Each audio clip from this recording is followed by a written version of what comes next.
Great. Good morning, everyone, and good afternoon for all the participants that are joining us in this webinar today.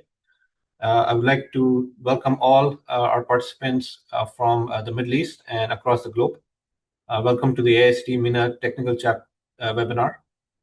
The topic for our webinar today is the journey of the steel industry from carbon to green. We will be exploring with our esteemed group of speakers what are the opportunities and challenges that are driving the steel industry transformation. My name is Rehan Arif, and I will be your moderator today. My career in iron steel has gone through this transition as well. I started working on blast furnace projects 12 years ago with Hatch, and today I work on projects related to green steel, and I'm also promoting green steel technologies. I'm also part of our AIST MENA chapter as part of the marketing subcommittee. In this webinar, we will be focusing on topics such as the low carbon iron making and DRI technologies. We will be looking at sustainable steel production and decarbonization strategies, hydrogen-based solutions for industrial emissions reduction, and regulatory impacts such as the CBAM, which is a very current issue on the steel industry competitiveness and how it impacts the MENA region. CV Engineering is going to be our sponsor today. This sponsorship comes as part of their ongoing commitment to the global steel industry and the mission that it shares with the Association for Iron and Steel Technology. CV Engineering provides project development, engineering, and project and construction management, and services extend from greenfield to brownfield projects across the metal sector. The company welcomes the opportunity to build lasting partnerships across the MENA region and brings its practical multidisciplinary expertise to the next generation of metals industry investments. So once again, thank you, CV Engineering, for sponsoring our webinar today. As this session includes multiple industry participants, please take a moment to acknowledge AIST's antitrust policy. Please avoid discussing any sensitive commercial information, including pricing, costs, market strategies, or customer-specific matters. Our discussion today will remain at a high level, focusing on strategies involving green steel transformation. Before we start with our agenda today, just a few quick housekeeping notes. Please keep your microphones muted unless you're speaking. To ensure smooth connectivity, we also request everybody to keep their cameras off. This will help us with better connectivity and make sure nobody is having any internet issues. You may submit your questions in the chat box and Q&A section. Each speaker will have 25 minutes maximum. So typically you will have 20 minutes, including and then another 20 minutes and then another Q&A for five minutes for the Q&A. Please note the session is recorded. Before we begin, just a quick overview of our agenda today. We will start with our four experts and their presentations. If time permits, we will have more questions at the end before closing. I will also help as a moderator to ensure that the time is managed and we stay on track. So our first speaker, let's begin with Mr. Durgesh. He's joining us from Stegra. He is the CTO for hydrogen integration and iron making, and with his over 30+ years of experience in hydrogen and green iron across India, Middle East, and Europe. Today, he will be providing insight on how Stegra is revolutionizing iron making using DRI technology. Mr. Durgesh, the floor is yours. So good afternoon, ladies and gentlemen. A warm welcome, everyone, for joining this webinar. It is first encouraging to see the conference agenda includes wide range of diverse topic. Thank you to AIST for hosting this event and allowing me to speak in front of you all. So before I begin, let me introduce myself. I am Durgesh Gupta. I am Chief Technology Officer at Stegra. I bring with me 30 years of experience in process operation, planning, project management of gas-based direct reduction plants worldwide, from smallest to some of the largest. So having been in this industry for 3 decades, I have witnessed firsthand how technology and business can drive towards more sustainable society. A ton of iron weighs 1000 kilogram, but in today's steel industry, it carries far more critical, its emission footprint. As engineers, we are trained to think in process variables: temperature, pressure, kinetics, throughput. We optimize the system, we improve efficiency, we scale what works. But in iron making presents today a unique challenge because over a century, the core reaction itself has remained unchanged. That is, removing oxygen from iron ore using carbon. And the CO2 we emit, it is not incidental. It is chemically embedded and in the process. So today, the steel industry contributes roughly 8% of the global CO2 emissions. And what it means, the question is no longer whether we optimize the process, but whether we change the chemistry. So let us examine the available production routes and their carbon footprint. So the traditional first route is a coal-based steel making process where it starts from blast furnace iron making. The footprint what we see is almost 2000 to 2300 kg of CO2 per ton of crude steel. Yes, it's a mature technology, but it has limited on how much it can improve. Hydrogen injection has been considered, but the infrastructure charges, the cost are massive, and the carbon savings are too small to hit the targets. The second route is EF route using scrap, which brings down the carbon emission to 600 to 670 kg CO2 per ton of crude steel. It is effective. But we face challenge here also. The scrap contains impurities like copper, and not all scrap can be reused in high-end application like automobile industry. And again, availability of the scrap is another concern. Now, next is coming is the EF route through direct reduction using natural gas based DRI plants. Here the CO2 footprint is somewhere around 1300 to 1650 kg. It is a pathway that shows promise. It reduces the reliance on coal and coke, but there is a caveat. Using natural gas for DRI and fossil fuel electricity still generates emission. So where we go from here? So we at Stegra are industrializing a different choice: green hydrogen.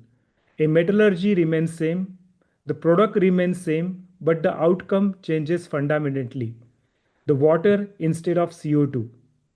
Now you can say that in Stegra we are stepping up with the three-stage platform. The first is we are going to set up a green hydrogen plant which is 740 megawatt of electrolyzer capacity. We have 37 electrolyzers of 20 megawatt each in a modular form, which are capable of producing 100,000 tons of green hydrogen to cater the DRI plant needs. The step two is the direct reduction plant, where we are going to use this green hydrogen and we will utilize for reduction process. And the DRI, what we are going to produce from our DRI plant, we are going to use it in steel mill facility in our electric arc furnace. We have two electric arc furnace of 180 tons each, which is capable of producing 2.5 million tons of finished steel. So we have two electric arc furnace, ladle furnace, reheating mill, CSP mill, cold rolling mill, annealing, pickling, galvanizing, everything down the line, which will help us to produce 2.5 million ton for our final customers. So let me talk about the DRI process, what we are doing. So hydrogen-based direct reduction plant is an iron making process of new era. So reducing iron ore using green hydrogen, which cuts the emission by 95%. So you can see that if you see the flow sheet, it is almost similar like the standard DRI plant where the furnace remains same. So we have typically the same furnace size, same furnace structure, same furnace design as we have for the standard DRI plant. So only difference between our DRI plant furnace and the standard traditional DRI plant furnace is only the refractory. As we are going to use more hydrogen, so our refractory is um, uh, uh, is equipped to withstand the attack from the hydrogen, and that is how we have gone with more than 80% of the alumina in our refractory material, whereas all other design remains same. And then we have a pressure sieving adsorber which recirculates back the green hydrogen back to the process so that our requirement of makeup hydrogen is reduced.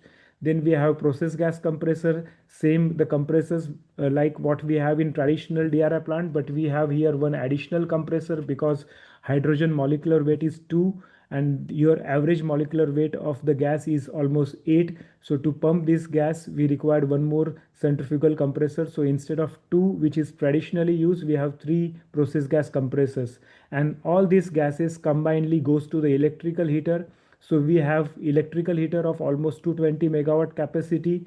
They are also in the modular form of 13.7 megawatt each. So we have 15 heaters in the parallel, which would heat up the reducing gases from 100 degrees to almost 950 degrees as it is required for the reduction process. So we still add some natural gas to the transition zone for achieving some carbon targets. So we are going to produce 1.3% carbon from this process, and that is how we are going to produce a DRI. We have two products. One is hot DRI which will be charged at 700 degrees to the electric arc furnace, and then another product is we have hot briquetting machines. So we have 4 machines of 200-ton capacity, whereas one machine is standby, so which would reduce the capacity to around 150 tons per hour, and that is how we will produce the green HBI from this plant. And then the CO2 footprint is almost 50 kg, unlike 600 kg which is in traditional DRI plant. So here we see more than 90% of the reduction in the CO2 emissions.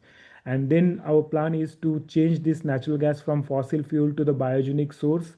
So we are already in connection with our suppliers where they have shown us the commitment that in by 2027-28 they would be able to provide us the biogenic source of methane.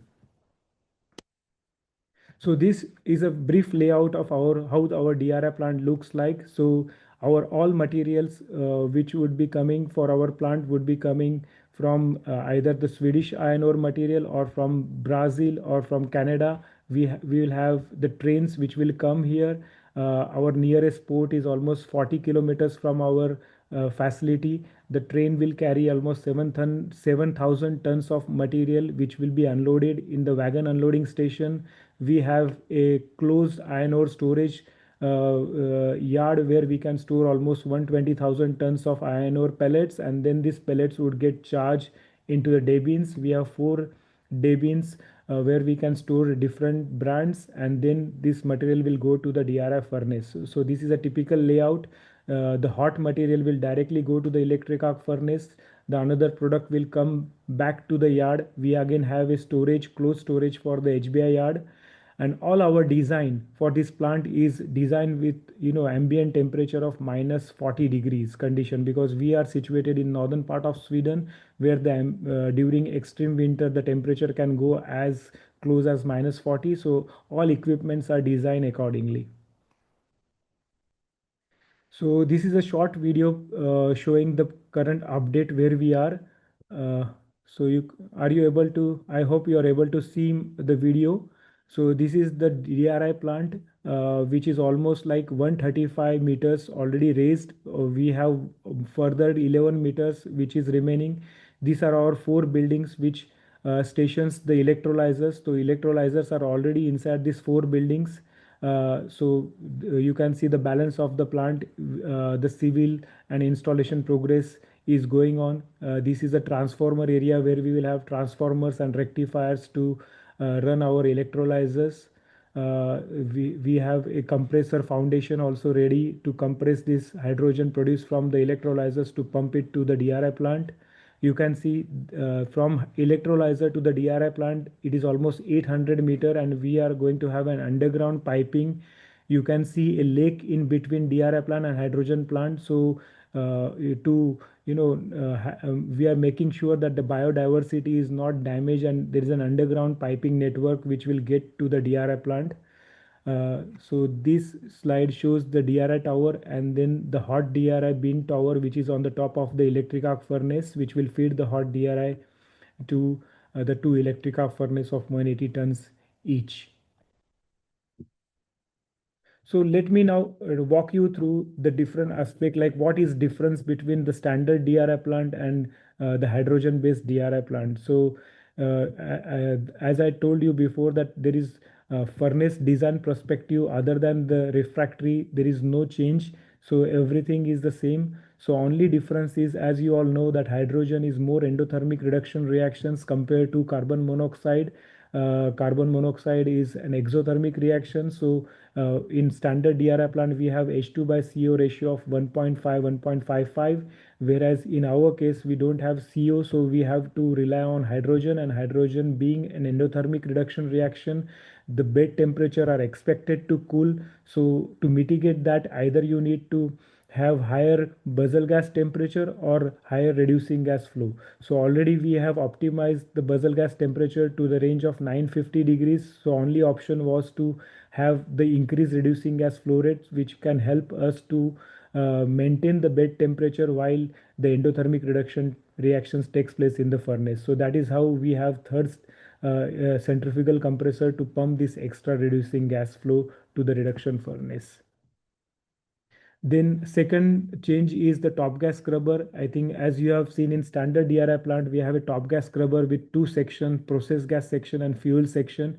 But in our case, we have only one section, that is a process gas section, because we don't have a reformer where the fuel and extra gas would generate. That is one third of the expansion happens in the reformer. In our case, we have electrical heater to heat up our reducing gases. So in our case, we have only one top gas scrubber with one section where all the gases will be clean and cooled.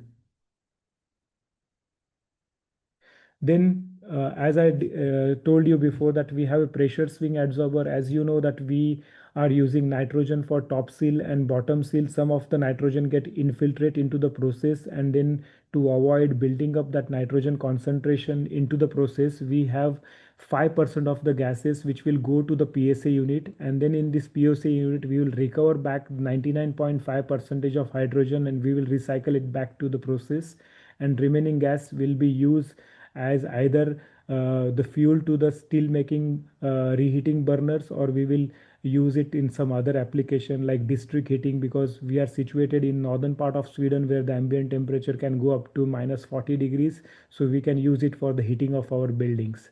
So that is how we will utilize the recovered hydrogen back to the process, and the tail gas we will use it for our internal use.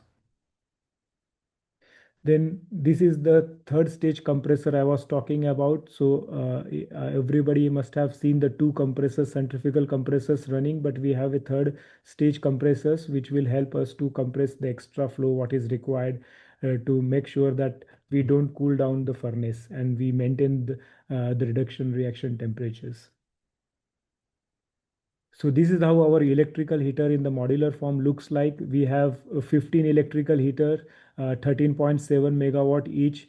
So reducing gas comes and gets splits into these 15 electrical heaters, and then it gets heat up to 1000 degrees, near about 1000 degrees, and that goes to the reform gas duct, and that is how it goes to the furnace. So it is a direct element type of heating, so where the gas direct hits the element and gets heat up. So that is how this electrical heater is been designed. It is designed by a company called as Tutco. So as we discussed that everybody knows what are the benefit of using hot DRI into electric arc furnace. So which helps in energy saving, it helps in electrode saving, refractory saving, and then it helps in reducing the tap to tap time of the electric arc furnace, and helps in again the carbon emission, because you don't have need of extra energy to melt the DRI into the electric arc furnace.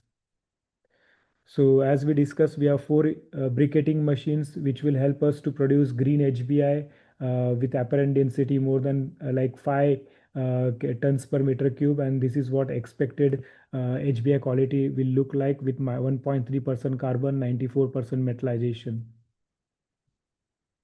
So this is the end of the era and the beginning of the new one, and that is how we are gearing up to start our plant sometime next year, and we are already almost like 60% complete in terms of construction progress. So thank you for this opportunity. Thank you, Mr. Durgesh, for the insightful presentation. We do have some time for questions, and I encourage the participants to use the Q&A section to ask your questions. So, Durgesh, we do have one question from the audience.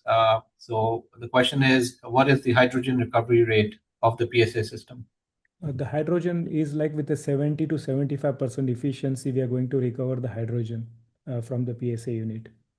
So in fact, we would have gone with 90% efficiency also, but somehow during initial stage it was designed for 70. But that is how we are going to use the tail gas, which would still have some hydrogen to use it in our another application. Either we use that extra fuel to our burners in steel making, or we use it for the district heating for heating up the buildings.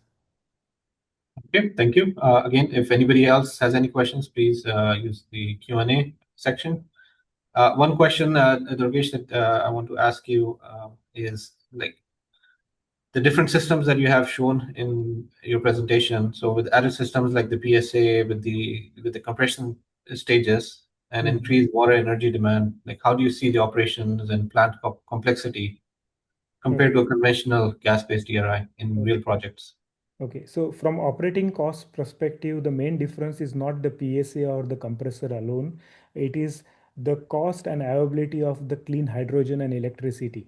So basically, for the setup, what we are going to have, which is in the northern part of Sweden, the main important thing is the availability of the renewable energy at very economical cost, and that is the main driver which helps to produce the clean hydrogen. The OPEX competitiveness therefore depends heavily on the low cost renewable energy and high electrolyzer utilization. So the real project challenge is basically a system integration, ensuring the reliable hydrogen supply, managing pressure, purity, then optimizing energy recovery and maintaining stable reduction conditions. Okay, thank you. We do have one question, but as I in the introduction, we won't be talking about cost, unfortunately, so I won't be able to take that question. Okay, I think we have time for one more question. So with the strong and do you see a strong and sustained market demand for green HDI, green HBI or HDRI?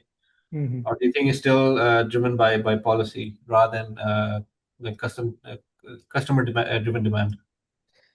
Yes, there is a strong and growing customer demand for green DRI and green steel, and this demand for green steel expands well beyond the automobile sector. So, customer includes the manufacturer from white good industries, industrial equipment, construction products, and other steel-intensive industries. At Stigra, we place significant emphasis to understand not only our direct customers and their business but also the end customers.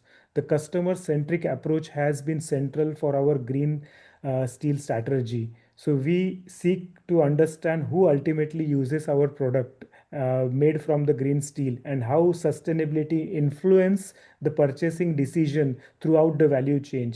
And the clear indication of the market demand is that the Stegra has already secured long-term offtake agreements of like more than 1.5 million tons. So we have almost sold out more than 50% of our design capacities on long-term agreement.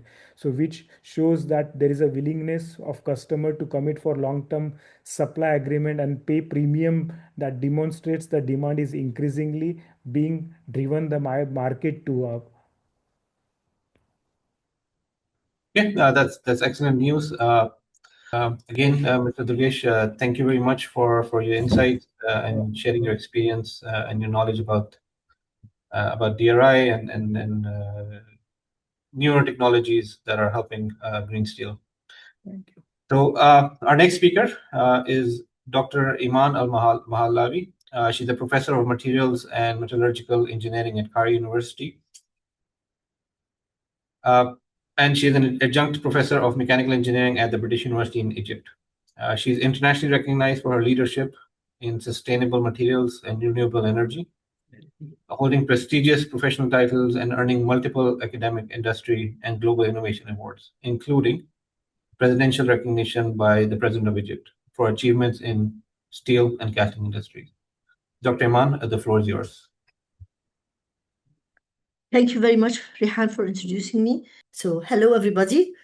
First of all, I thank the previous speaker, and the aim of my speaker is slightly different. My presentation aims at setting or sharing a mindset about what is meant by green steel and what is it versus sustainability and sustainable steel. First of all, let's all recognize that the steel industry is an old industry that has evolved over thousands of years. The recorded history claims or informs us that the first melting of steel was in Egypt about 3,500 BC. And then the first real industrial blast furnace was built in China in the time of the Han Dynasty, at that time in China. So now we'll move to what we are having now, the current state, which I prefer to start my lecture or my presentation by discussing what is meant by sustainability in steel manufacturing, because I always like to align sustainable steel making as something related to the whole topic of sustainability. So first of all, sustainability does not focus on one thing, does not focus on climate, it does not focus on carbon. Sustainability focuses on everything in our daily life. And the main ultimatum goal is economics and social acceptance and legality and happiness of human beings. But in order to do that, the most important things are energy resources, materials resources, and the most worst things or the hazardous things are the emissions into the space and the environmental damage. So that's how the whole cycle is closed, that you should know why are we talking and discussing about sustainability.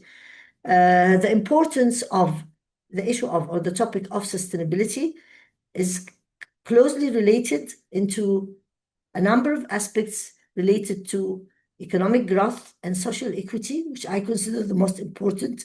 But in order to reach that level, we have to look after our environment, because we all are aware about what's happening now. I think Europe has raised a red alert for the climatic changes consequences happening in Europe now. And that's why we have all gathered around this topic of fighting climate change. Of course, we are all aware about the United Nations, the 17 SDGs, and I always like to consider number 11, 12, and 13, 9, 11, 12, and 13 as the most relevant to engineering or manufacturing applications, whereas 3 and 8 are the top ones that we, of course, opt or target. In this context, we like to share our view about sustainability related to manufacturing and materials, resources issues, which is closely related and associated with the steel industry. I would like very much to share the concept of what was the 3 R's and then the 5 R's and then the 7 R's. First of all, we should not overlook that. I believe that we should not look at renewable energy at our homes before trying to save energy and energy efficiency. So the 7 R's, we have to look at them: the reduce, reuse, remanufacture, repurpose, and retrofit. The current use of steel and aluminum, because they are going to be there for some time, and until now they have no competence nothing to compete with them. And then we have the novel manufacturing process routes. Using less metal by design, we should revisit this and never forget it. Reducing yield losses in manufacturing, increasing the efficiency of the processes by controlling everything that should be or may be controllable in the industry. Recycling scrap, which is very, very important, though it is challenged. We have a lot of challenges. It's not as easy as just talking about recycling. Producing longer life products with delayed replacement, options for change in the major products, especially those made by steel and aluminum, which is against the will of course, the business people. So what can we do to use less, recycle more, and if we can use plastic, especially with the development in the issue about recyclability of the plastic. And of course, all this is translated into the actions of the individuals. So that's about sustainability. Now let's move to green steel, our main topic. So when we try to share or develop a mindset about green steel, we should not forget sustainability and its requirements, which is the basic driver, the main driver for all this. And then We have the climate change, because the climate has changed and everyone has seen that. So we should understand why, though it's not all related to carbon as people think. Climate change is associated to many other activities. So carbon change is one of them. And then we have the economic benefits with the changing world of creating new jobs and stimulate the economic growth of humanity or human on this earth. The consumer demands, which are growing, and especially with new labelings started, for example, the vehicle industry has started labeling its products and considering the resources from which the steel has been made or was made, and this is going to be a new requirement in the future. And then we have the legal requirements made by many countries, and they have set already targets, and they have their own individual legislations terms for having what is called green steel or sustainable steel. So all these changes are happening there, whether we like it or not, and we have to accept it and accommodate it. So saying so, when we come back to define the green steel, we should considering all what I have just mentioned. So we'll find that greening steel in industry means reducing fossil fuels, lowering energy, reducing carbon emissions, capturing carbon, consuming resources, maximizing scrap utilization, maximizing waste utilization, minimizing rejects and defective production, and using renewables, where we have let's say four of them or five of them related to carbon, and another 4 or 5 related to resources and the supply chain. So when now we want to reach, based on that, what is green steel? So according to whether we like it or not, and based on the mindset of understanding what is green steel, now we accept that green steel makes or considers that we have to use new technologies for lowering the carbon emissions, or what's called decarbonization. The conventional way has been described by the previous speaker, the BF-BOF route, and there are many changes now that using the EAF and the direct reduced iron. Also including renewable energy is on the table, and of course green hydrogen, which is now on the table. Scrap steel recycling, carbon capture, and energy and heat efficiency. So every single one of these, the 6 points, is important and should not be overlooked. So that's why we end up that the current status, when you mention green steel, everyone immediately thinks about decarbonizing steel industry. And of course, the next movement is thinking about hydrogen, using hydrogen in the steel industry. And that's actually a very important aspect, and it is true, we cannot deny it, but we have to understand that there are other things to do as well. So using green hydrogen, as I've just said, is strongly on the table, and we have to consider that with its advantages, pros and cons. So there are inviting reasons and motivations, and there are challengeable points that we should not overlook. Of course, when we think of the next step, we have to understand where we are and where do we want to go. I think Dr. Karim is going to talk more about hydrogen. I don't want to take up his time, but actually we should understand, as the first speaker has mentioned, that the main idea is that hydrogen can replace carbon in the reduction processes according to some chemical reactions that we have all learned and we know about. But the problem is that you need to make some changes relevant to the temperature. If you don't change the pressure, then you need to change the temperature at which the reactions takes place. But when we move from the traditional steel making based on a blast furnace and basic oxygen, we haven't moved to the hydrogen just at one jump. We should not forget that now we are living in 50% or maybe a little bit less than the world steel is made in the electric arc furnace, and using scrap and using direct reduced iron in many countries as well. So, I mean, the current status is not, we are not starting from the 2.3 kilogram per CO2 per kilogram steel. We are starting actually from something like 1.5 and 1.6. It's kilo per kilo or ton per ton. Green hydrogen projects have started in Europe, and I think in some countries in the Middle East. And the first presentation we heard was from Stegra in Sweden. So, I mean, they have started. Success stories are there, and we are all watching what's going to happen, or how is it going to turn out in the future and the results. So challenges are associated. We should not overlook it, especially related with financial aspects. We have to pay more money to be greener. And I think we all believe that sustainability should not mean extra money. Sustainability should mean sustainable life. So that thing has to be considered. But of course, technology is developing. Ideas are developing about reducing the amount of energy needed for the electrolysis process and using electrolysis and catalysts and electrolyzers. And I mean, technology is developing in that aspect. So again, this slide just was just there to mention or state some of the developments. I mentioned the catalysts as well, as I have said, and advanced electrolyzers, and reducing the energy needed for the electrolysis, carbon pricing, green subsidies, global hydrogen trade networks, collaboration between energy and industrial sectors. I mean, developments on both technological, technical, and business level are developing in that aspect. Okay, so we need not to worry about what's going to happen in that. I just want to move to the third part, which is where we are, where I would like to share my point of view about we should not overlook or forget industrial circularity.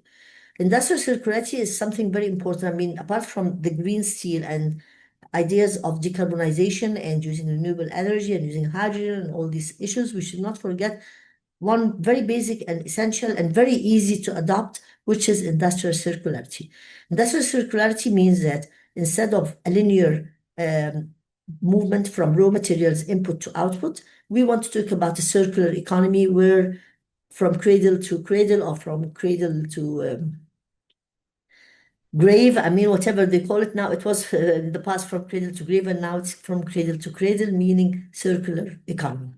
Of course, in the steel industry, why do we focus on, why do a lot of people in the world focus on the steel industry? Because they accuse the steel industry as being responsible for 7% of the global CO2 emissions in the world and 8% of the energy consumed for a process. But of course, I mean, people who work on the steel industry are very proud of it, and they don't want to give up on that aspect. We cannot stop using and producing steel.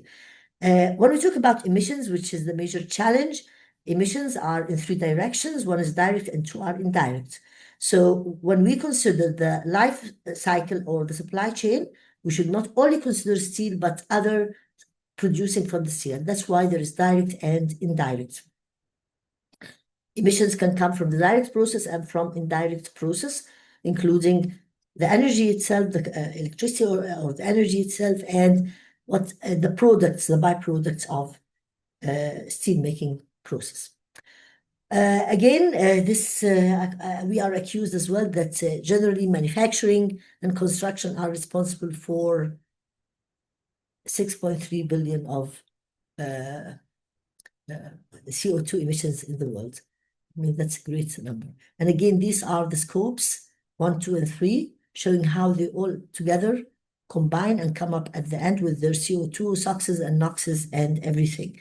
So that's why when we look at it, we should look at all these aspects, should not forget any of them and just focus on one process, which is the steel making on itself. This is the idea we are trying to share.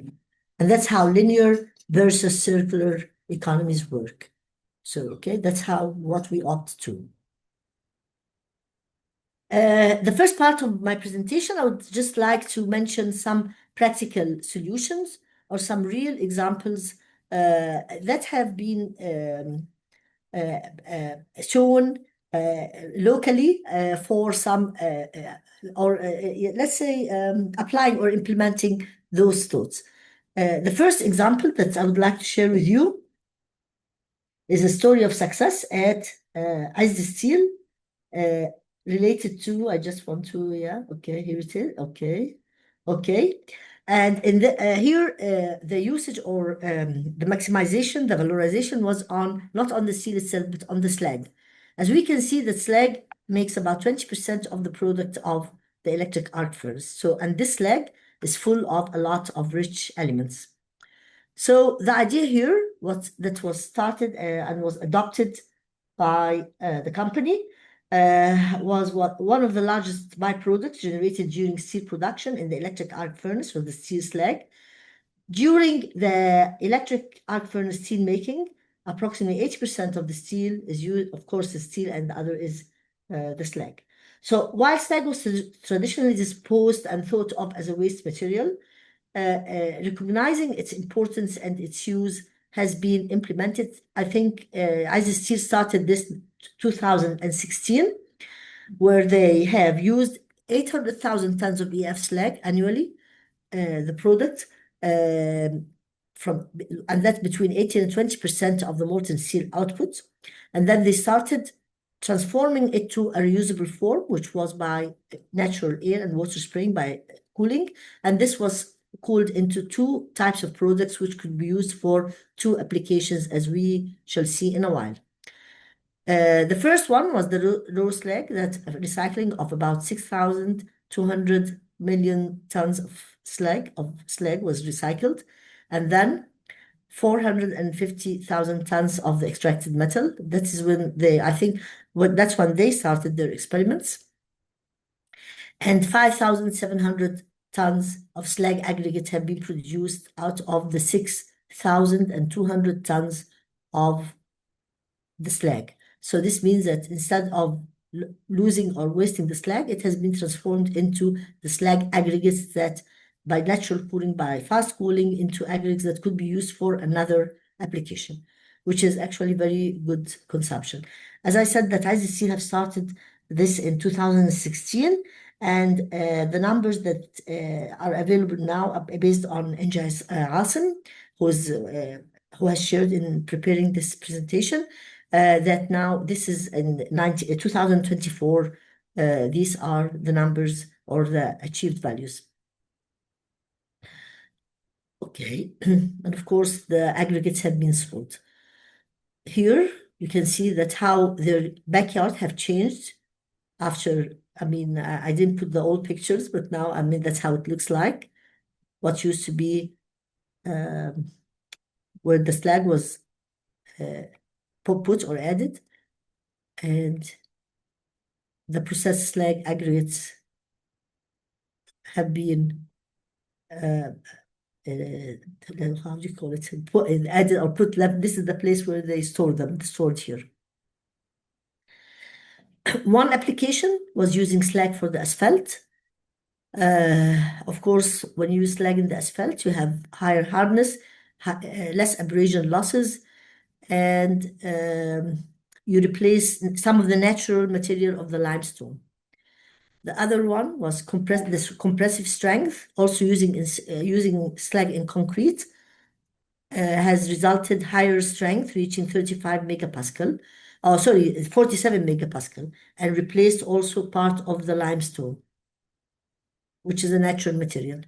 And then in the cement production itself, here again, the compressive strength have increased, resulting from the addition of slag, in addition to reduction in the raw materials used for the cement industry. And all these are added values. Okay. The next examples that I'm going to talk about are those related to the steel making itself.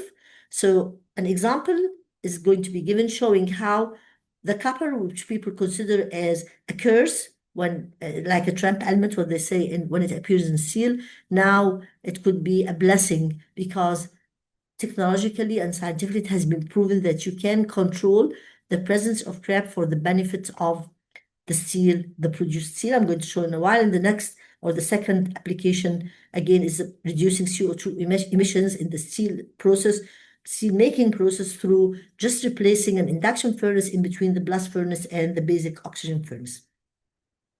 So here's the first experiments or the first trials, and these actually are applicable and they are applied They were applied in Masriyin steel, where Engineer Ahmed Ramadan, who's Dr. Ahmed Ramadan, was working, and he has moved it with him. Now he's working at Solb Steel in Saudi Arabia, and he has moved his experience with him, of course. So the idea here is using deep sulfurization to the level of the sulfur has to be reduced a lot. And according to the work that was made, we have reached about 0.48% copper, which was acceptable, and it proved, of course, this was for bars and rod steels, not for other applications, for bars and rods.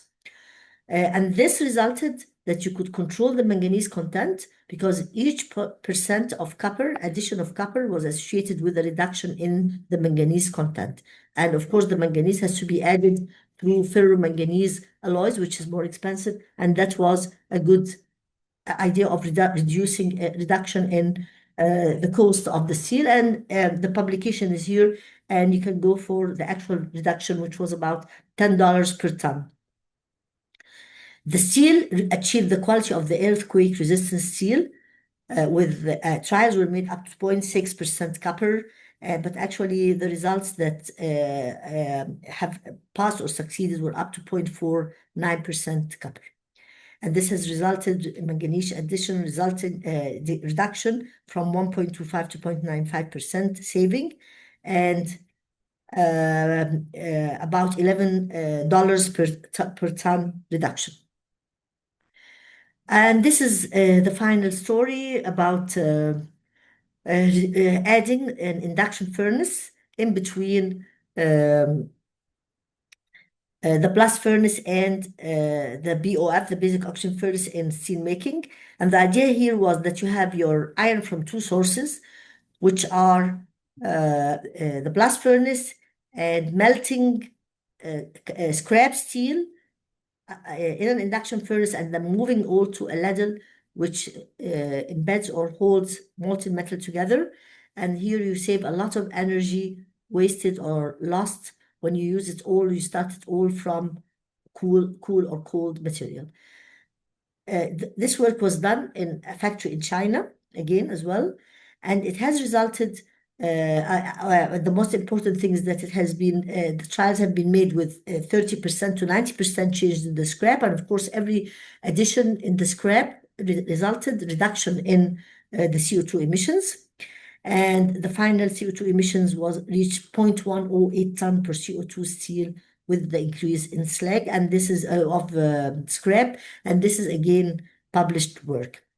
So actually here, practical decarbonization pathway was developed and embedded just through changing the route or changing the process, or actually adding an additional line or point through the process, resulting maintenance of heat or loss, or reducing the loss of heat, and the increase in the CO2 emissions. Of course, this treatment needed some dephosphorylation, and it enabled internal CO2 utilization inside the BOF and reduced the credit emissions. But of course, this has led to improving energy efficiency, steel yield, and operational control. And the actual results are here, as we can see that the CO2 emissions reduction, this is the reduction per ton of crude steel with the addition of scrap, reached 90%. So, I mean, the main message is that we all know that a very shortcut and fast route is to use scrap. But scrap is not there, not all that scrap is available, especially in developing countries, that would replace the process fully by scrap. So, I mean, we have to make use of scrap, add scrap, try to mitigate the impact or the bad effects or the harmful effects of the tramp elements, and always think that this curse could be changed to a blessing, because at the end of the day, they are elements which are there, and sometimes we add them purposely for allowing additions. So it's just a matter of control of the relation of these elements among or between each other. Since Rehan has given me warning about time, so I hope I have just been able to present my idea. And thank you very much for listening to me. I'm ready for any questions. Thank you very much. Thank you. Thank you, Dr. Iman, for your in-depth and very knowledgeable knowledgeful presentation on this topic. Again, we don't have a question right now from the participants. And I encourage everybody to use the Q&A section. But in the meantime, I'll start with one question. So there's multiple interpretation of green steel and sustainable steel. A lot of people understand these words differently. But do you think there's a need for a global standardized definition? And who should lead that effort in terms of standardizing this Yes. definition of green steel and sustainable steel? Yes, thank you, Ilham, for that question. No, actually, we don't need to let's say have one unified definition or something like that. Actually, efforts have already been starting. Of course, there is the Society of the Institute of Responsible Steel. Responsible Steel is trying to make some collaboration or let's say adaptation among all the legitimate and legislations that have appeared in different parts of the world. I mean, China has developed its own issues about or legitimization about carbon control, and Europe has the CBAM, and in different countries you have different approach. In US they have a different approach, and there is this responsible steel. Responsible steel has started already by having this group coalition of stakeholders and consumers and buyers, and I mean all the people work on academics and these people, and actually they are trying to set some what we call adaptation. The definition is not a matter of definition. I mean, no one can deny that decarbonization is important. And then when we say decarbonization is important, we should not forget at all the supply chain value. The supply chain value, valorizing this supply chain and making use of everything, including the end of life, should also not be forgotten. I think that it's 50-50. I think that as much as we consider decarbonization and think about renewable energy and hydrogen, all these things, we should not forget the supply chain. And I think 50-50 is important, considering it at 50-50. Okay, thank you. We do have two questions from the participants. So the first one is, what is the effect of copper addition in hot shortness of steel during hot rolling? What is the effect of? Of copper addition into hot shortness of steel. Yes, yes, yeah, of course, yeah. We all know that when there's a higher content of copper, the copper forms with the manganese sulfide, harmful precipitates that result the hot shortness. But the idea here of the research that we have been working on is avoiding the formation of the copper manganese sulfide. This is the main idea, and you can avoid that by either two routes. One route is adding nickel, and this makes new precipitates to form, and very, very small amounts of nickel, by the way. And the other way is through reducing the sulfur and reducing the manganese. And then you can actually, it has been controlled. And the research that I have referred to, which is include all the results up to 0.59% copper, pass through all the tests required for the ISO and the EN requirements for the rebar steel. And the work is published, the results are published in the paper, in the work. So actually, yeah, there is an effect, but what we work on is controlling, mitigating this effect. Okay, all right, thank you. The next question is there a scope to convert EAF slag into a cement replacement material? So from what I understand the question, can we replace EAF slag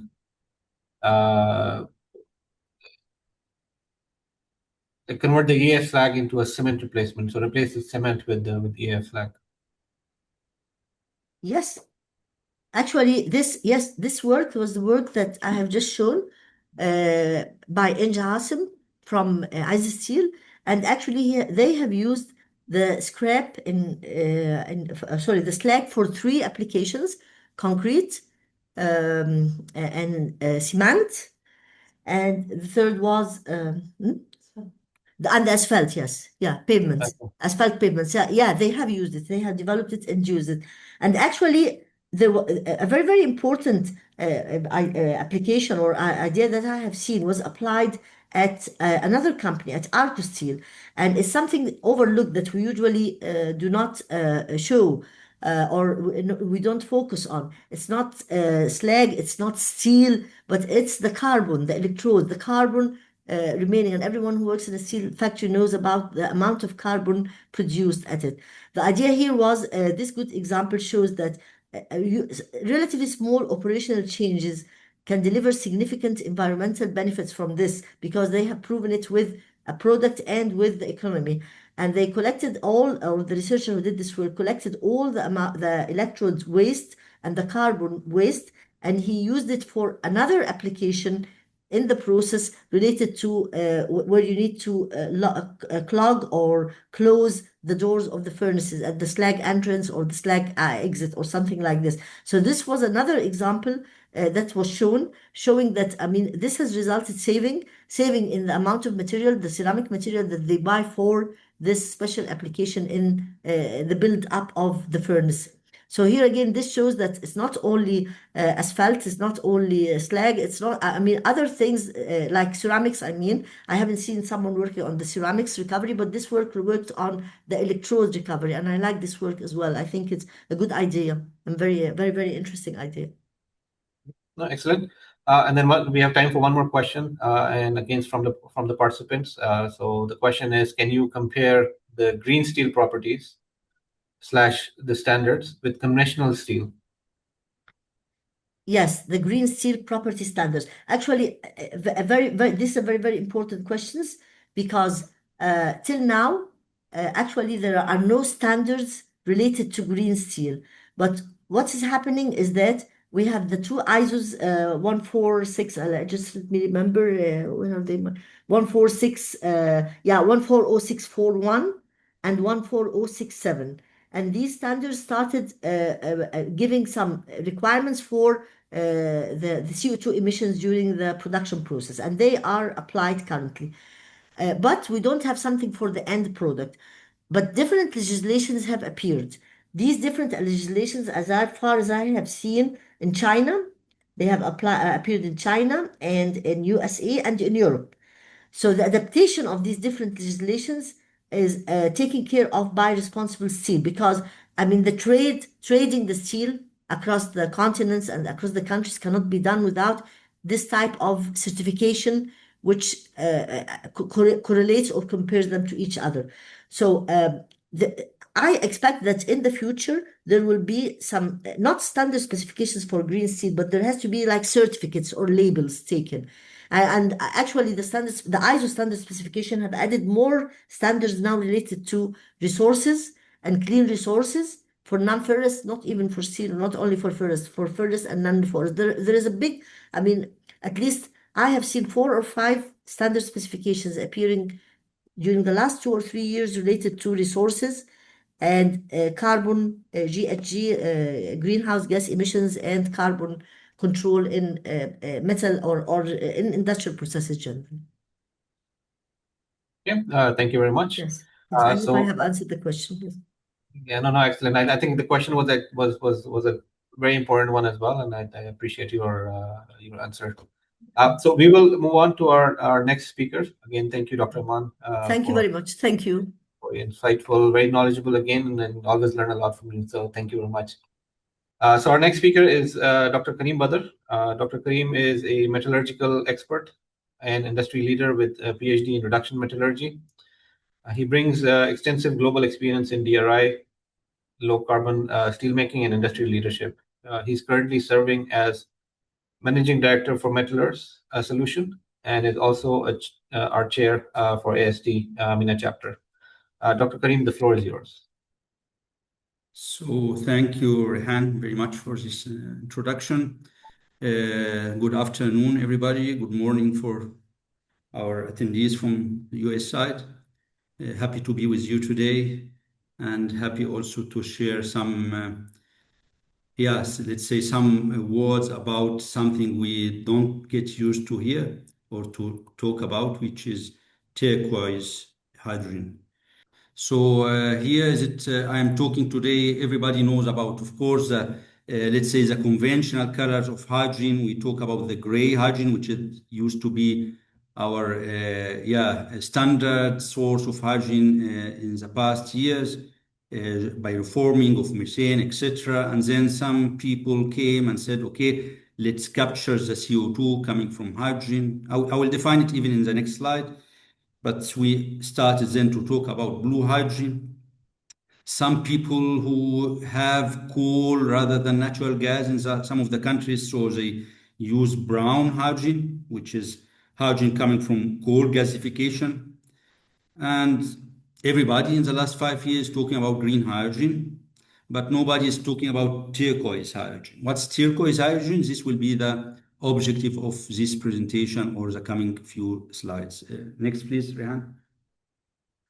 So this is a clear comparison table, just in brief, showing the difference between the different colors. So again, when somebody talks about gray hydrogen, so he's talking about hydrogen which is produced through reforming or gasification of methane.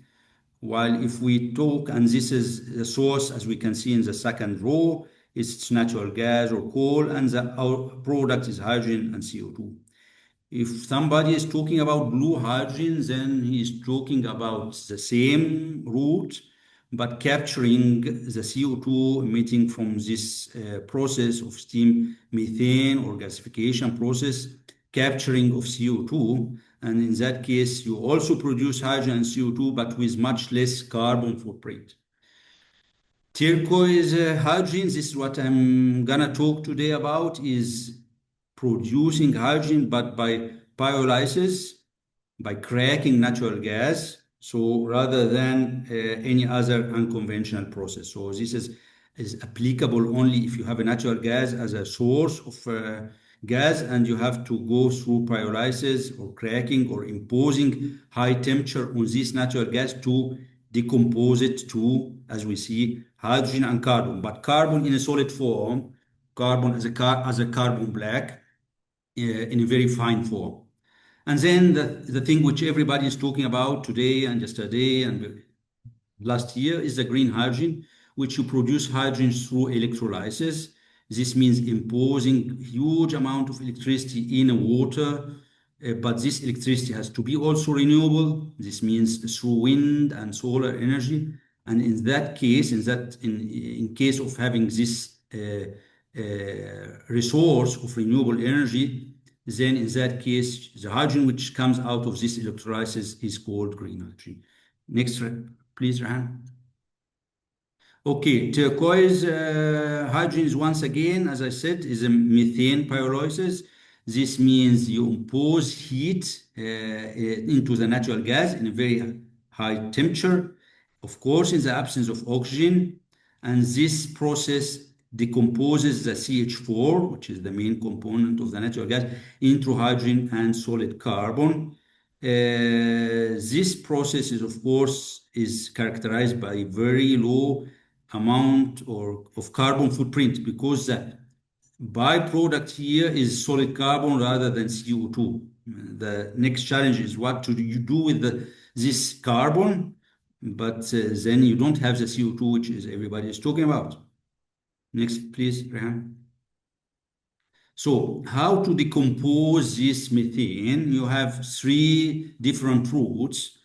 The first route is the thermal cracking, where you directly heat the methane into 1,000 degrees plus or minus, and then you make this cracking, or through some catalytic reaction to help this cracking.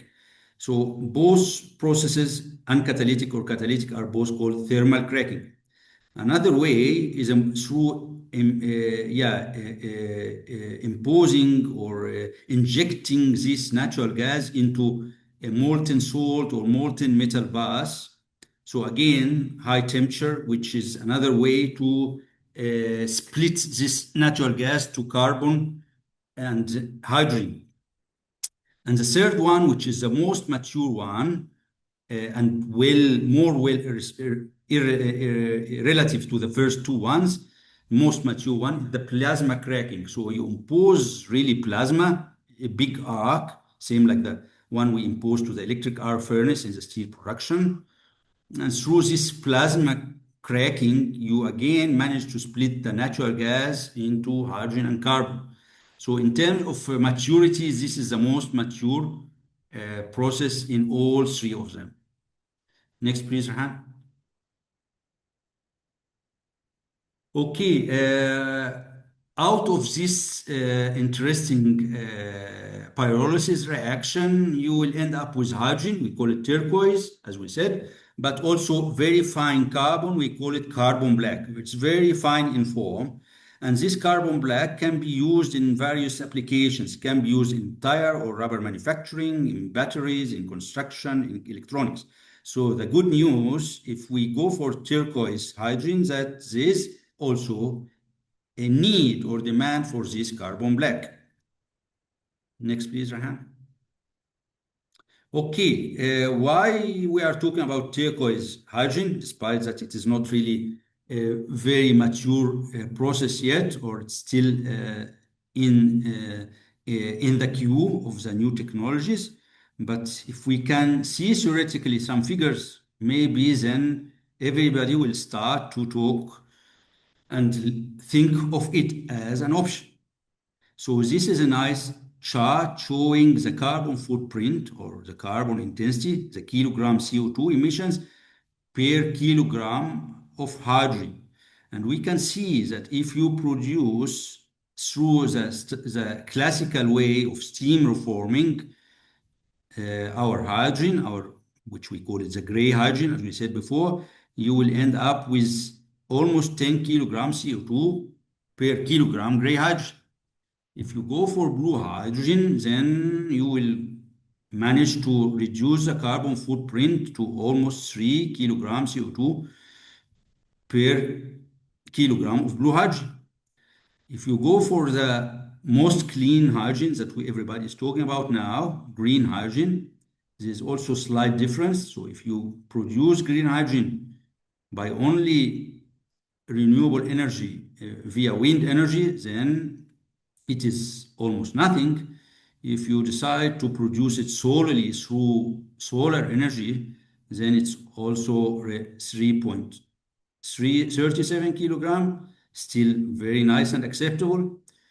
Turquoise hydrogen is still not bad. We can see still below 1 kilogram CO2 per kilogram hydrogen if we go for turquoise hydrogen. So, and this is the good news. So if we go for this new color of hydrogen, we go much less, 1/10 of our today's gray hydrogen, 0.9 kilogram. This is if we go for fossil natural gas, for standard natural gas. The situation is even much better if we decide to go for renewable natural gas, like biogas or something like that. So if we decide to produce hydrogen out of biogas, renewable natural gas, you even go to minus. Minus, of course, is not really here a practical figure, but this here means that you will really, with the credit you will gain out of this renewable natural gas or hydrogen produced out of this renewable natural gas, and the credits out of it, you will manage to go for minus CO2 emissions. So we can see, even with fossil natural gas, how promising is this turquoise hydrogen is, yeah? So next, please, Rahan. Well, very nice thing. This is what we talked about in the previous slide was a carbon footprint, but this is not everything.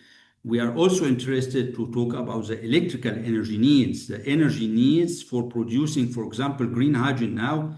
It is relatively expensive. We all happy to say that one day we will produce green steel, but the challenge here is still it's a very intensively demanding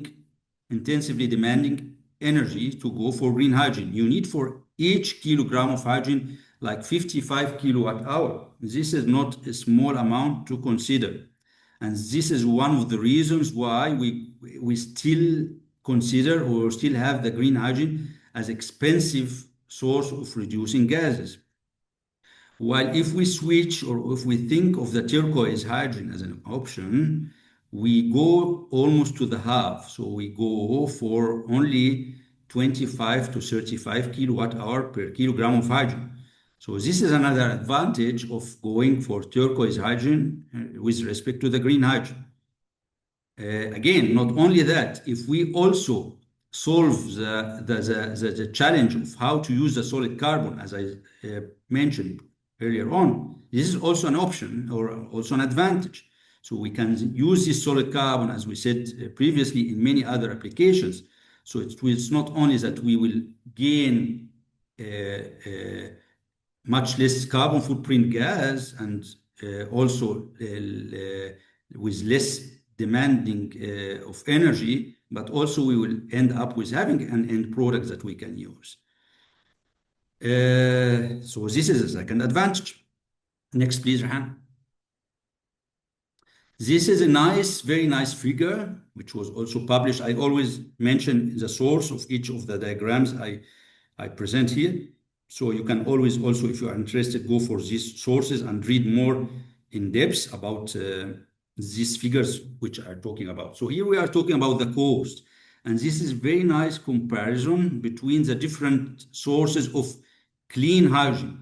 So if we go for the conventional way of green hydrogen, which is low temperature water electrolysis, which is just getting hydrogen out of water, either by PEM technology or alkaline technology, we see here the yellow line that average levelized cost of hydrogen is around €7 per kilogram, which is really expensive and really beyond any project to absorb. Maybe we can absorb it for some projects now, but just in a learning curve. But this is not the economy that the industry in general can absorb for producing steel.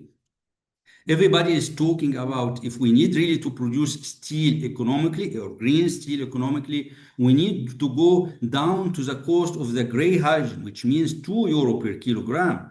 And this is really something which is really still challenging. Even with Stegra, we are not able to do, which we have a very nice presentation earlier in the webinar. We cannot still manage this figure. But here we can see the different sources. If we go for high temperature water electrolysis, and this means feeding steam rather than feeding water, this is another technology, still not mature yet, but another option to go for green hydrogen. You find it's even more expensive than €7 per kilogram. If you go for the conventional way of reforming hydrogen, we go for much less. We here go to €3 to €4 per kilogram. But we see that if we go for pyrolysis for the turquoise natural gas or turquoise hydrogen, we go even to less than €3 per kilogram. So we are in the right direction. We can give it, if we go see even the lowest figure here, we can go even to €2 per kilogram. So this means in terms of cost, the turquoise hydrogen is a realistic source or realistic color to think of if we really want to implement clean hydrogen in our industry. Going for other options like biogas or non-biological waste, we also again go for higher levels. Yeah. So we see here in summary, talking about carbon footprint, we are in the right area. Talking about cost, we are in the right area. Talking about energy demand, we are also in the right area or in the optimum figures that everybody is talking about. So this means that turquoise hydrogen is a feasible, nice color or option to think about. Next, please, Rehan. I'm not talking theoretically. People already started to go for pilots, but also demo plans all around the globe. And here is a nice table talking about some of the effort done so far. Some pilot plans, some demo plans. I will choose like 3 of them. I will choose the first one, which is monolith based in USA. This is like a plant with producing 13 tons per day hydrogen through cracking or through plasma. And they are now expanding even to 165 tons per day. So we are here, we're still in the pilot phase, we are still in the demo phase. We are not talking about commercial plants yet, but we see that there are a big awareness from some of the industry institutes to consider this as an option. If we look at Hazard Group in Canada, we can see also that they decided to go for catalytic pyrolysis as an option to crack the natural gas and produce also turquoise hydrogen. And we see that they are now in the phase of producing 7 tons per day turquoise hydrogen. So this is another good, promising route. Let's choose, for example, another good one, which is Hisamite in Finland, which is 6-1 in our table, and we can see that those guys now are in a pilot plant, in a construction phase of a pilot plant of 5 tons per day through also catalytic pyrolysis. So again, and there are many other examples, and we can see in the table. So again, we are still, or this process is not yet mature in compared to green hydrogen, but there are a lot in the pipeline, lot of projects, lot of thoughts how to produce hydrogen through pyrolysis. And there's also a source or a report which is really very nice. You can see it on the top, on the bottom of the slide, if you are interested to know more about the projects. Next, please, Rehan. Yeah, back to our industry. We are all talking here about steel industry. So I'm not coming here today just to decouple our background or our what we are doing from the hydrogen production thing, but I would like to align with those or this option of producing turquoise hydrogen to our state-of-the-art routes to produce steel or to produce iron at the moment. So I decided just to list here in this slide 3 examples. There are a lot more, but those are 3 examples how from natural gas or from turquoise hydrogen you can also produce DRI. So one example, or the first example, number 1, is SU Steel, which is a process or a pilot plant started years back in Austria, in Leoben, through a pilot plant, where they of course they started with hydrogen, and they produce hydrogen, or they impose hydrogen into plasma. So this hydrogen is heated through the plasma, is capable to melt the iron ore fines and reduce it immediately, all in one aggregate. So not to produce DRI and then put it into electric arc furnace, not that you produce through 2 stages of aggregate, but this hydrogen plasma smelting process is very nice and promising one, because in one aggregate you are capable to heat hydrogen through plasma, reduce iron ore by heating by this hot hydrogen, and produce liquid iron. What I'm talking or what I see as an alternative in this process, that you can inject natural gas rather than hydrogen, and this is already done before experimentally, not on a pilot scale yet, but done in an experimental lab, and it succeeded. Me, myself, during my PhD, I did this experiment, and we managed to produce or to pyrolyze the natural gas or split it to hydrogen and carbon black or fine carbon, and reduce again the iron ore. So this could be really a foreseen or promising route or promising process to use turquoise hydrogen. Advantages, again, it's very high technological synergy. It's the direct use of hydrogen in smelting iron ore. Challenges, of course, which is also applies in general for the hydrogen plasma, that you still need time for scaling up the plasma technology to produce liquid iron.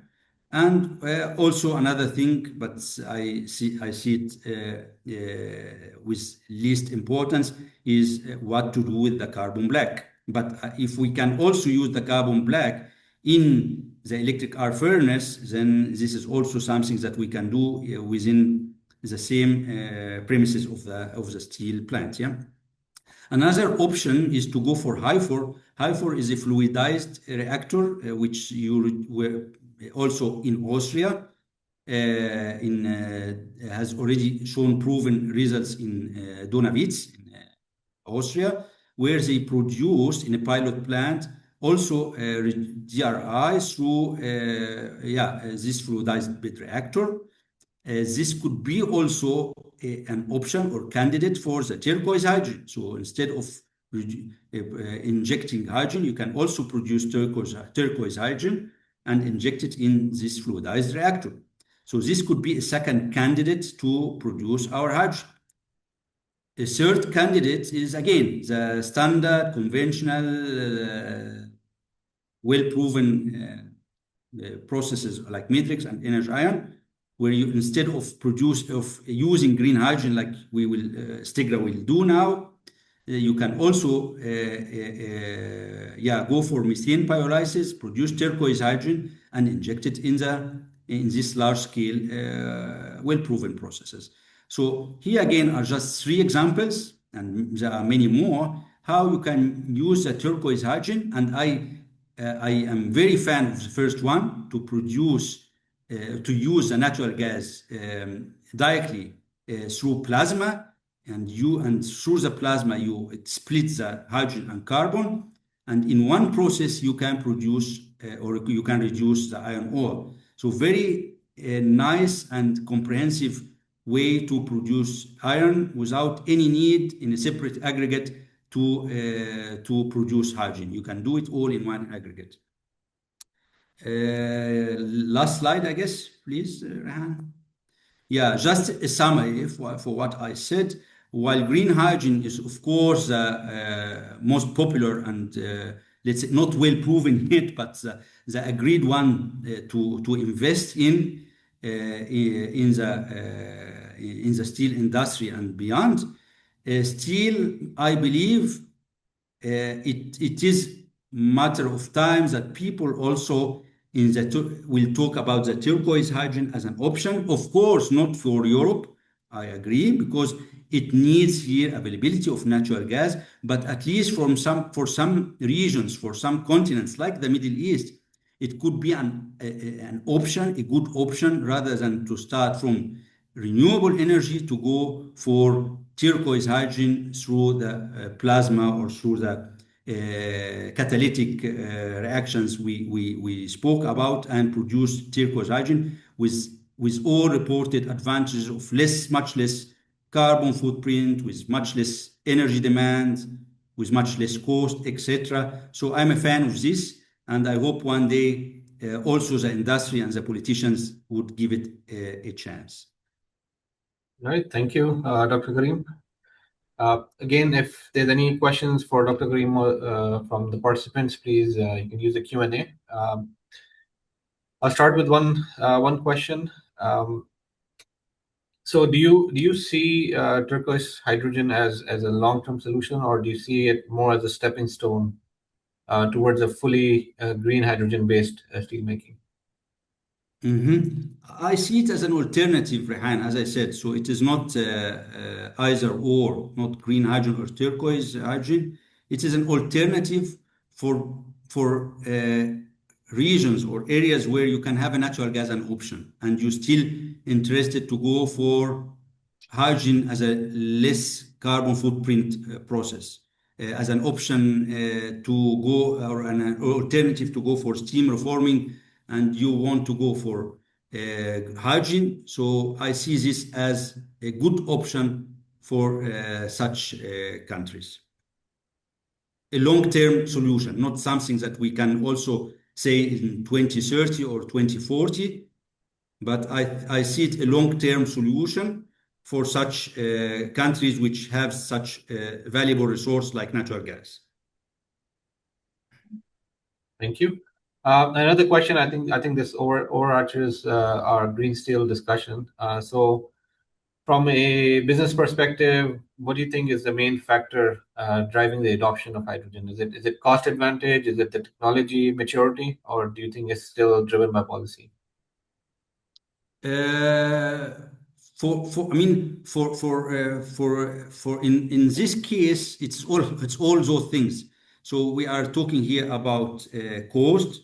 We are talking about carbon footprint. And what was the third thing you are talking about, Rehan? The policy. Policy. If Yeah. you need some process to succeed, you need politicians behind it. You need support.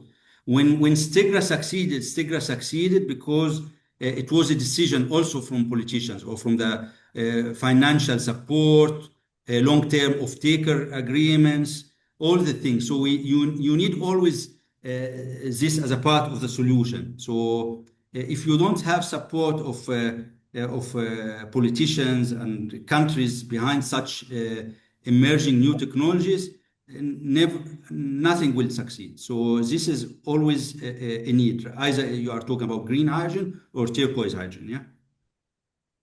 Yeah. Thank you. Again, excellent presentation, and I think this is a very important topic that is becoming a center point of green steel and the path forward towards green steel.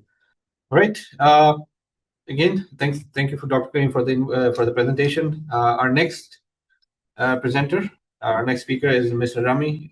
He is occupational health manager and sustainability manager at AIST Steel, bringing over 15 years of expertise in occupational health, process safety, and ESG strategy. He is currently leading decarbonization initiatives aligned with global climate frameworks. Mr. Rami, the floor is yours. Thank you, Rehan. I would like to share my screen. Okay, thank you, Rehan, and good afternoon, everyone. It's really a pleasure for me to join with this webinar and to get the opportunity to share some of my thoughts about one of the probably the most significant regulatory and commercial challenges now facing the steel industry, which is the carbon border adjustment mechanism, or simply the CBAM. So today I would like to have a specific focus on what CBAM means for the Middle East and North Africa's steel industry, not just from a regulatory or compliance perspective, but also from a competitiveness perspective, because CBAM is not just simply an environmental policy, it's now about trade policy and market access policy, and more increasingly, competitiveness policy. So for decades, the steel competitiveness is mainly determined by three main factors, which is cost and quality and logistics. But now the CBAM is introducing a new fourth factor, which is the carbon performance. And for the first time, the embedded carbon emissions of a steel product uh, greatly direct its influence and on competitiveness in the international trade. So it is a real game changer for the steel producers. But anyway, why does this matters? Uh, CBAM is now linked with one of the largest and most attractive steel markets in the world. In 2024, the European market imported about 73 billion euros of iron and steel products. So when we are talking about CBAM, we are not just talking about requirement or regulatory issue. We are talking in about competitiveness and market access to a market that worth about 73 billion euros annually. But unfortunately, CBAM is arriving at a time where the steel industry is already facing a lot of pressure. In 2025, the global crude steel production was about 1.85 billion tons. And at the same time, the global excess steel making capacity reached about 670 million tons, about one third of the global production is over supply or over capacity. So we are currently struggling with intense competition and oversupply. Meanwhile, the steel industry is responsible for roughly 7 to 9% of the global of the global carbon emissions.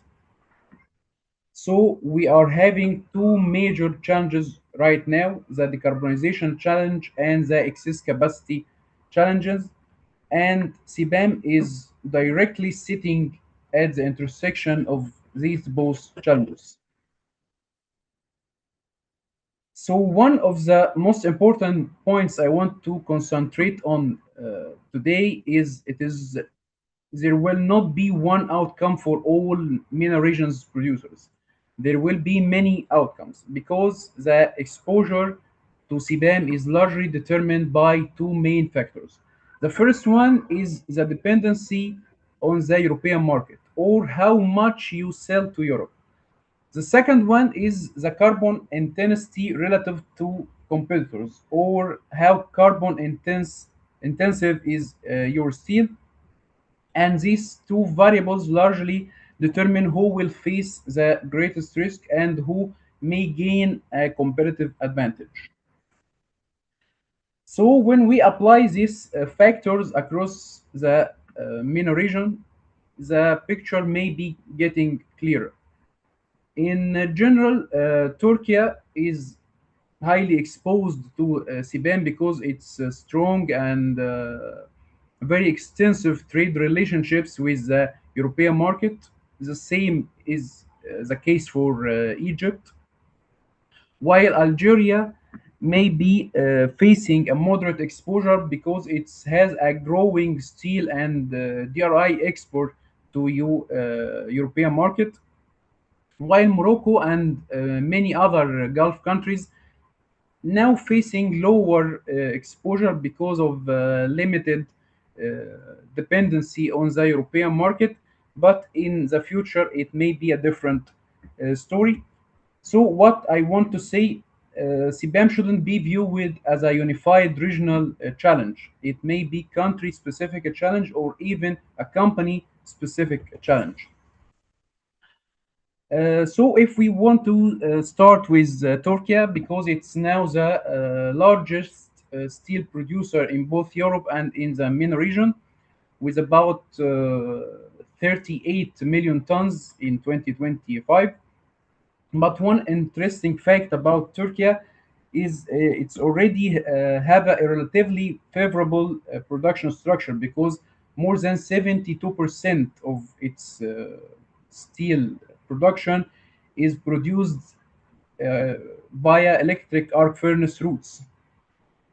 And this is a structural advantage for Turkey regarding CBAM, but it is not the only factor uh, shaping its exposure, because exposure is not only about emissions, it's also about the trade volume. And the Turkish steel exports is now around 7.5 billion dollars in 2025.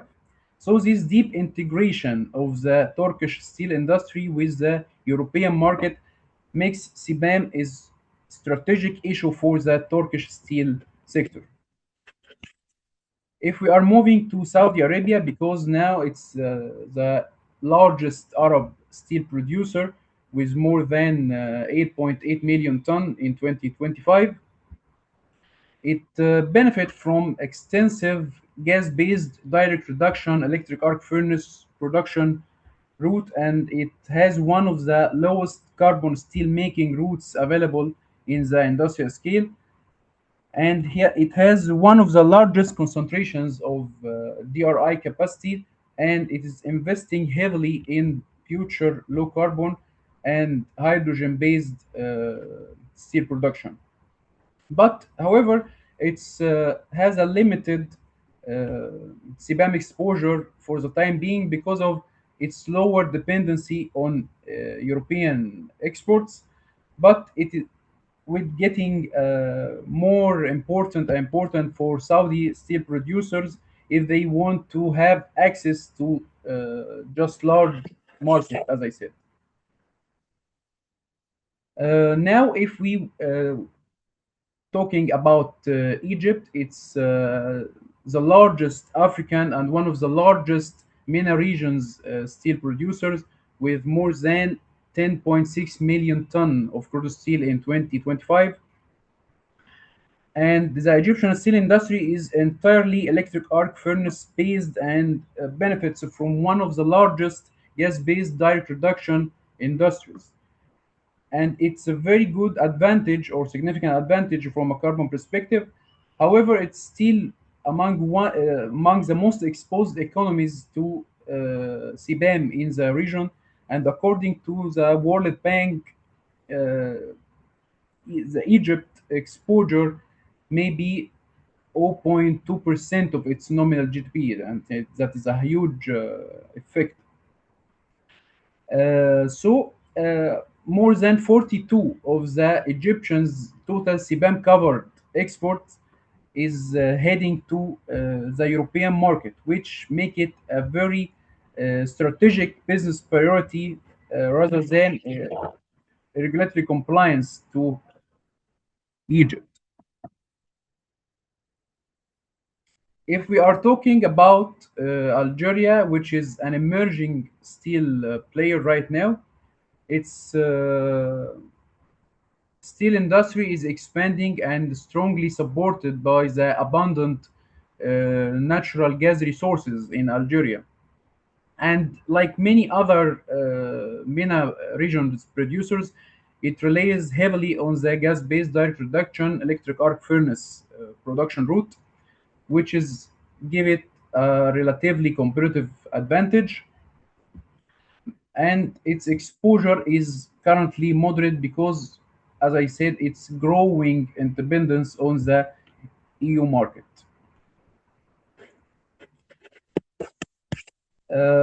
The United Arab Emirates is maybe a good example of producers that may enter the CBAM era from a position of strength because its steel sector is largely based on modern and efficient direct reduction electric arc furnace facilities, but it still has a limited exposure to CBAM due to lower dependency on the EU experts.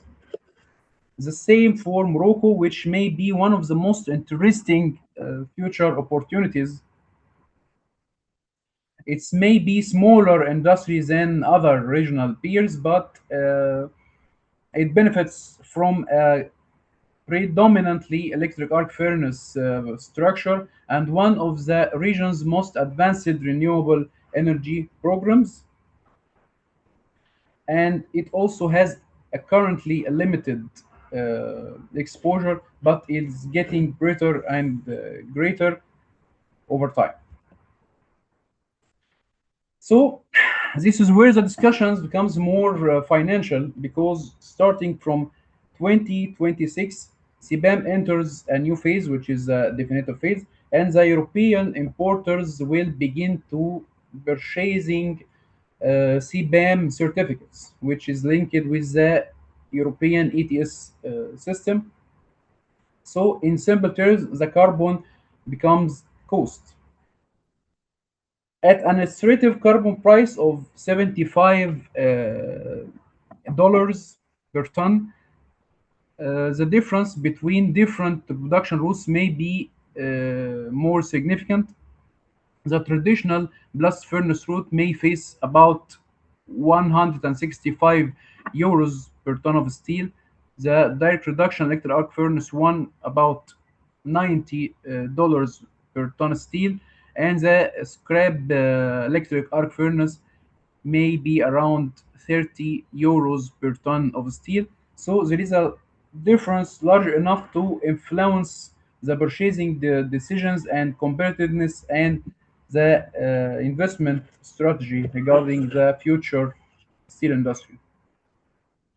So despite these challenges we have discussed, but the MENA region enters the CBAM era from a point of strength, or they have a real significant structural advantage, because it's about 95% of the regional steel production is electric arc based furnace, and it is almost opposite in the group, which is mainly depend on blast furnace production route.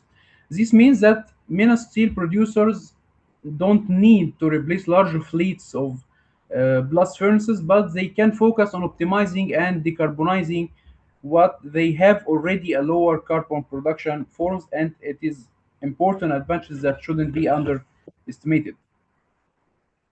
However, the low carbon steel alone is not enough. It must be measurable, it must be reportable, and it must be verifiable. Because and this is where many companies may face challenges, because under CBAM, the producers provide must have provide monitoring plans, must have provide their product level calculation, and must have their verified emission data. Another emerging challenges is the verification capacity, because the CBAM more moves towards full implementation, and demand for accredited verifiers is increasing rapidly. At the same time, the verification capacity remains somewhat limited, and this may be the upcoming bottleneck. And the companies that may prepare early and establish a monitoring system and engage verifiers earlier may be in a better position regarding CBAM. So what should we do as a steel companies? Let me say that the leading companies, they have to focus on four points. The first one is to measure and to have their own monitoring system and reliable carbon accounting. The second is to assure the verification of its actual embedded emissions. And the third one is to reduce and to continue moving in their operational decarbonization of efforts. And the fourth one is to differentiate and how to make advantage of its carbon performance. So while CBAMs creates challenges, it also may create opportunities. But as I said, the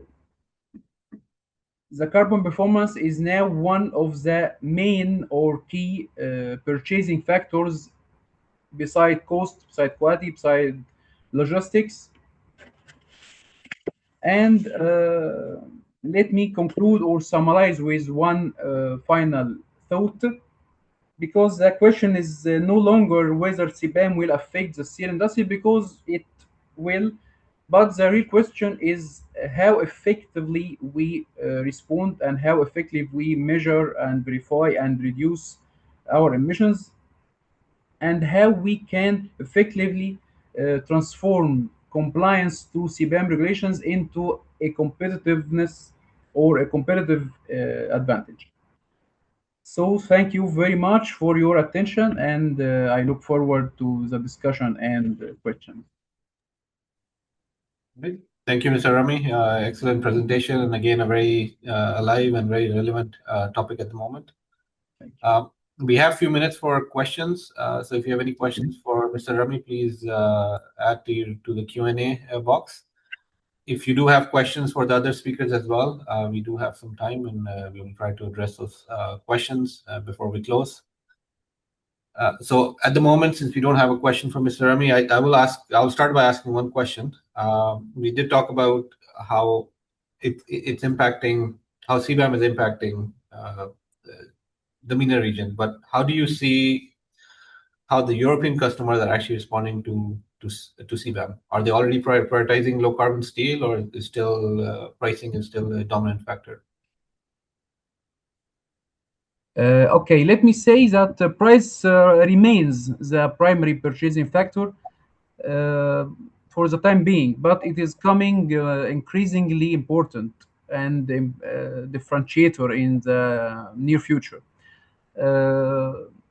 the European customers now is not just asking about what is your price. They also asking, could you provide actual data, verified actual data? What is your product carbon footprint? What is your decarbonization roadmap or decarbonization plan? So we are not seeing carbon performance replacing the traditional or the conventional purchasing factors, but it is getting more important significance.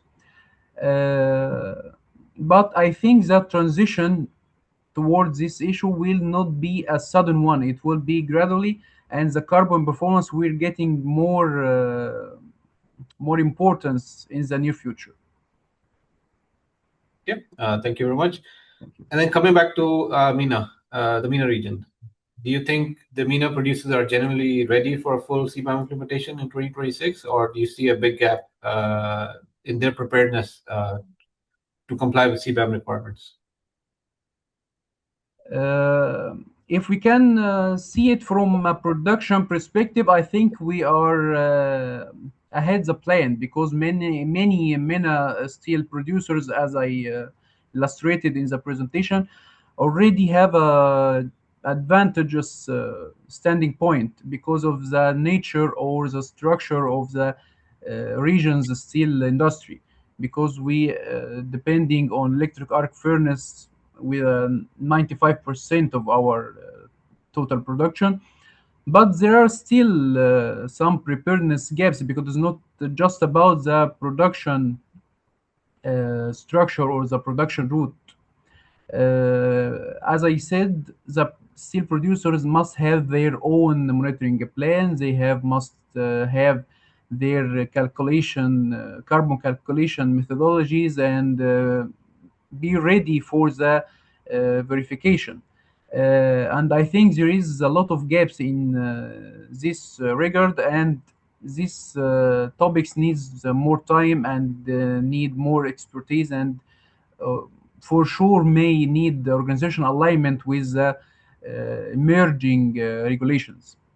So I think already, yes, we have a preparedness gap, and I think the companies that can invest early in these topics and shows their CBAM readiness will be in the best position regarding CBAM, and will convert this existing production advantage in the MENA region into a long-term competitive advantage. All right, thank you. We just have one comment from the Q&A. So saying that the participant is saying that low carbon steel can be misleading because it refers to a type of steel, maybe to say low carbon footprint. Do you have any follow-up comment to this? I think it's just a matter of defining what do we mean by low carbon steel versus actually having steel produced with low carbon footprint. Because if we generally talk about the three main production routes well known in our industry, according to World Steel, the blast furnace is emitting about 2.2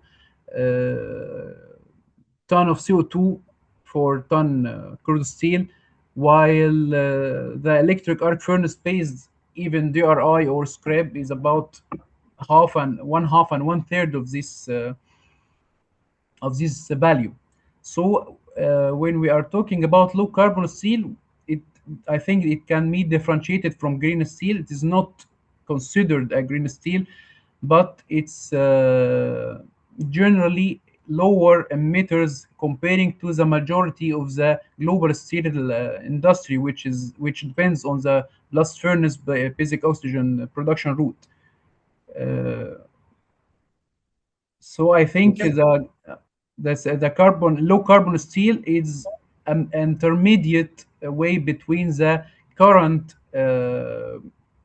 production steel and the green steel we are moving towards. Right. Thank you. I think for the sake of time, we will move towards closing the webinar. Again, if you have any questions, I'm sure our speakers are available to answer the questions later. But for now, I think we are almost out of time for our webinar.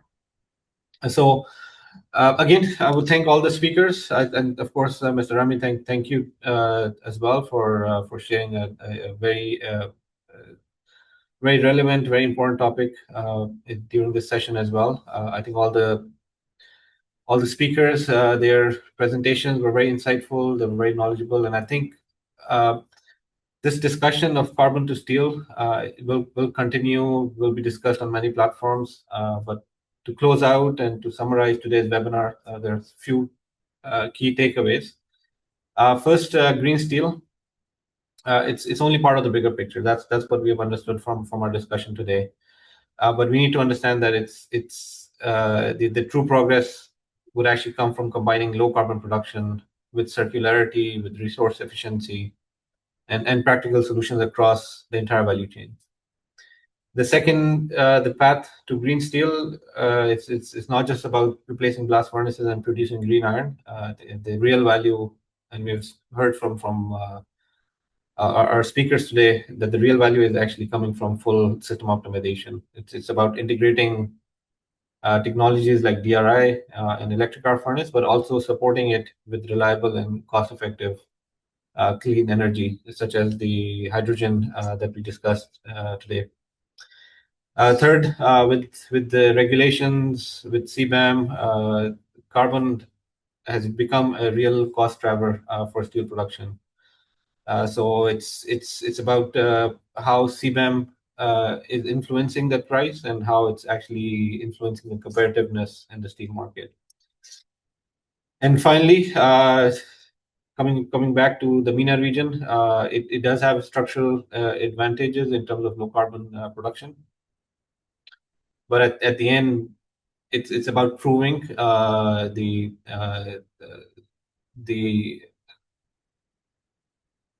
through our emissions, through the emissions data, and then through the production auditing, and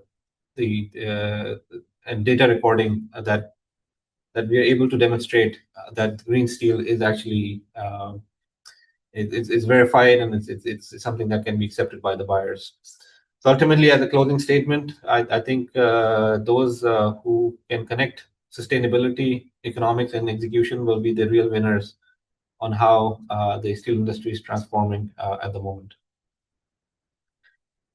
So before we close out, just a few announcements for the upcoming events. But before that, once again, I would like to thank CV Engineering as our sponsor for the webinar today. Looking ahead, we have an exciting lineup of activities. We are planning to continue our quarterly technical webinars. So thank you all the participants who are joining us and who are engaging with us and interested in the different topics we are speaking about. So our upcoming topics would be the raw material challenges. So that is something we'll be planning in the next quarter. And then also the following webinar would be on the influence or the involvement or the growing role of AI in the steel industry as well. We're seeing AI everywhere, and then we will also discuss how it influences the steel industry.